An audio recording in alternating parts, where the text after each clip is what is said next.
1 ชั่วโมง 30 นาทีของวันนี้อาจเปิดประตูสู่เครือข่ายทางธุรกิจใหม่ที่สร้างลูกค้าและพาร์ทเนอร์ให้คุณได้ไม่รู้จบ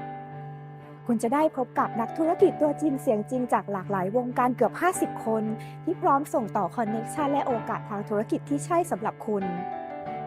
นี่ไม่ใช่แค่การเน็ตเวิร์กิ่งแบบเดิมๆค่ะ แต่นี่คือคอมมูนิตี้ที่อบอุ่นและผลักดันธุรกิจของคุณให้เติบโตได้อย่างต่อเนื่อง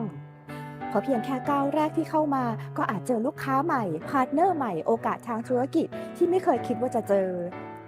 เปิดโอกาสให้ตัวเองค่ะ มาลองสัมผัสบรรยากาศของ BNI Innovation Chapter สักครั้ง คุณจะได้รู้จักเพื่อนนักธุรกิจจริงๆ ที่พร้อมเชื่อมโยงลูกค้าและโอกาสใหม่ๆให้คุณ ลองมาสัมผัสด้วยตัวเองนะคะ